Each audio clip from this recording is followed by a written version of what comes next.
Hi guys, what's up you all and welcome back to my channel. It's your girl Chisom here again, and this is Mrs. Lepa series. If you're just meeting me for the very first time, you're just passing across my channel for the very first time, you're highly welcome. Thank you for stopping by, and to all my old and returning subscribers. Of course, you guys know that you're the real reason why I do this every time. So thank you all for the engagement, thank you for the support, and thank you for always coming back to watch my videos.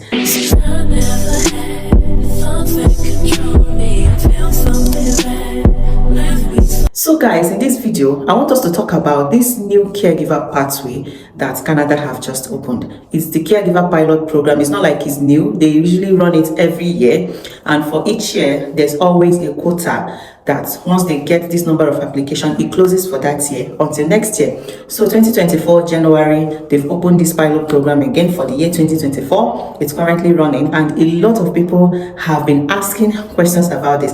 I've also seen a lot of videos on YouTube where bloggers will come and put all these captions, all this alluring caption, run and apply, no IELTS, no LMIE, no age limit, caregiver work, all that. Yes, and I said, okay, before you run to go and apply for this Canada caregiver pathway, come, bring your seat, let us discuss, let us talk about it so that you understand your chances.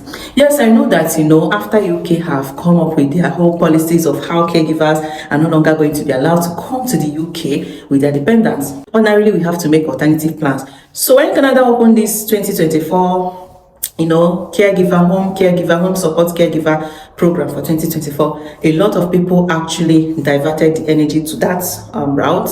Yeah, you know that when it comes to this caregiver thing, there's a way they do it. It will become so cheap, like something that anybody can afford to go with. For instance, the one for Canada, the Canada caregiver program, English language requirement is about CLB 5 thereabouts. And then again, there is no age limit. And then again, you just have to be a caregiver, have experience being a caregiver for 1 year, which you should be able to prove, and all that. Okay, there are so many, alluring things about it. How you will come to Canada and then within 1 year of working there, you switch to, getting your residency permit and all that. All those things are interesting. But there is something a lot of us are not considering, which is the purpose of this video. Don't forget that if you go to their website, canada.ca, the home child care provider pilot and the home support worker pilot are 5-year pilot programs that let qualified caregivers and their family members come to Canada with the goal of becoming permanent residents. Okay, so if you've been offered a job in Canada as a caregiver or have experience working in Canada as a caregiver, you may be able to apply for the permanent resident through one of these pilot programs. The application process will be different depending on your situation and how much you qualify. There is something very interesting I want to pick out from this. Home support worker NOC 44101. You must care for someone who needs help from a home support worker in your employer's private home. The location can't be an institutional setting such as a nursing home. You don't need to live in your employer's home to qualify. In your employer's private home, the location cannot be an institutional setting such as a nursing home. Guys, there is something that we all are forgetting about this home caregiver pilot program in Canada. This particular program is only giving employers who are private individuals the opportunity to get people to come to their private homes and take care of their old relatives. What does that mean? It means that you can't, it's not institutional employers like a nursing home or domiciliary care, where a particular agency still employs people and then deploy them to different homes to go and work. This particular one, it is that individual you're coming to take care of that advertises these positions, employs this person, and brings this person to Canada, not the agency, not the care homes. So all of you that agencies are telling you how they're going to help you get a job in Canada, of course, you're going to be paying a lot of money for them to be able to do this thing for you. You better be careful. These agencies do not have the power to bring you to Canada. It's only individual that they will go sourcing. They might go sourcing for individuals who will be interested in this kind of arrangements, probably when you pay them money, which you are not supposed to, because this program, if you're using this program to go to Canada, it's supposed to be absolutely free. You're not supposed to pay anybody for any job. So you can imagine Maybe they are going for this, they are going to meet these residents who of course should be citizens. If you're not a citizen, you are not even qualified to employ, you are not even eligible to employ. For you to be eligible to employ, of course you'll be a citizen. So they are now going to promise you these jobs. Probably they will go meet citizens who might be interested in this kind of arrangement to now indicate that they need you to come to their home. Of course, there will be a way of you proving that you need workers. It's not just about, you know, just coming in and then bringing people. Okay, you should be able to, the government will have their own way of regulating to make sure that if you're saying that you need a worker, you should show us the need in your home, that you need a worker who comes to your home to take care of these people. That is number one hindrance. Number two hindrance, the most important one I think here is, you people know of course that Canada is not like UK where majority of the populace are indigenous.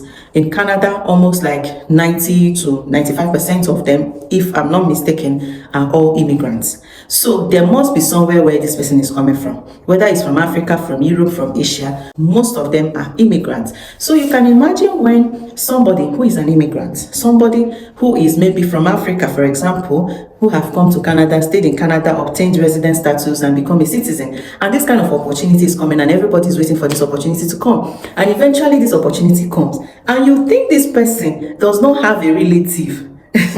Like you think this person does not have a relative in Africa that he will want to give this opportunity. Of course, this person has someone in Africa who he wants to bring to Canada using this pathway. Okay, so what are the chances that you will just go all out there, go to Indeed, find this job, somebody who is a stranger will just employ you and bring you to Canada to come and work for them, to bring you into their home? If genuinely there was need for this job, the person will bring you into their home. People will rather want to employ people that somehow they can attest for. People would rather want to say, okay, call some friends in Africa.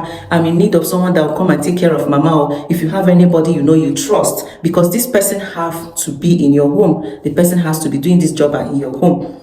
Ordinarily, even if you don't have any direct relation that needs this job, you must have a friend who has a friend who has a friend who has a friend that needs to come to Canada. That is what you people have to consider before we all rush to go and waste all our energy, waste all our time, waste all our emotional whatever, and put it into these applications for caregiver program in Canada.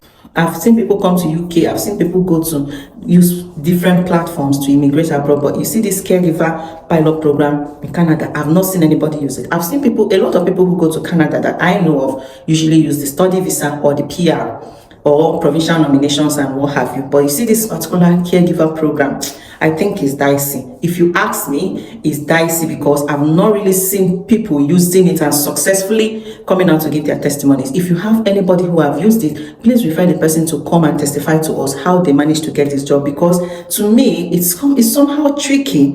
It's really tricky. Even when you go to places like Indeed, there are some websites that, you know, advertise these positions, but I think there are regulations. You know, when they will come and say, okay, even if you want to employ people, like some jobs in the UK, there are some people that want to apply for positions in a particular organization now, and by the time you apply for this job, maybe home office or whoever it is that's working on your case might ask you to bring evidence, like where did you see this job advertised, when did you do your interview, how did you do your interview, you know, all that, just to make sure that these positions are real. So you've seen it on Indeed or Glassdoor or anywhere at all that they advertise for job positions, does not necessarily mean that they are looking for people. It might just be to observe protocols, just to let it be that, oh, it was advertised, so that in case there needs to be proof that it's a fair employment, like this position was thrown open and they got the most suitably qualified candidates out of the pool of applications they received, they will just throw it open just for it to be there as an evidence that it was advertised.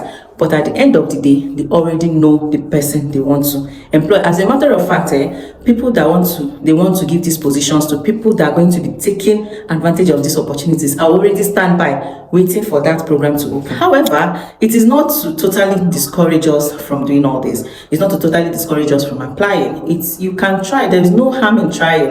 But I'm just saying that let us even sit down and understand and digest and kind of reason together, okay? Especially for those people who might fall prey to agencies that will promise them these jobs, because you know one thing with agencies, there is nothing they do that comes for free, especially for those people who might be falling prey. Like, don't let agencies eat your money or scam you. As much as a lot of people are desperate for these opportunities, but at the same time, please do not fall prey to any scam. Okay, so that is just what I want us to discuss in this video. Please let me know what you think in the comment section. Okay, if you have applied for this program and you have gotten an employment offer or maybe an interview from an employer in Canada, please let us know. We want to be happy with you, like we want to celebrate it.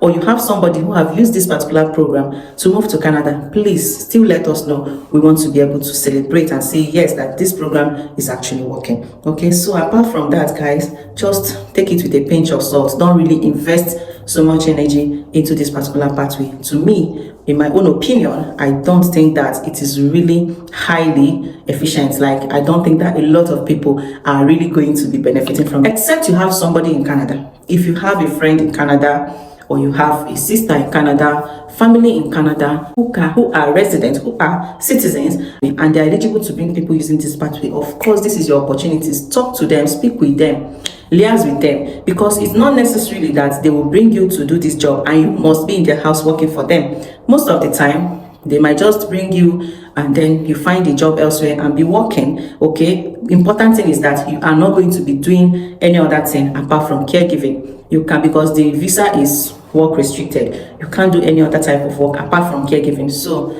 apart from that, if you have any family or relation or friend or any acquaintances in Canada who can use this opportunity to bring you over, good and fine, this is the time to contact them, because the power is in the hands of individuals, not institutions, not care homes. It is in the hands of the citizens. This is the opportunity to contact that person. I hope I'm making sense. Okay, let me just know what your thoughts are in the comment section. So guys, that is just about it. I'll catch up with you guys in my next video, where we'll be keeping it real once again. Okay, and until then, you do take care of yourself, love yourself, and always be positive. Bye.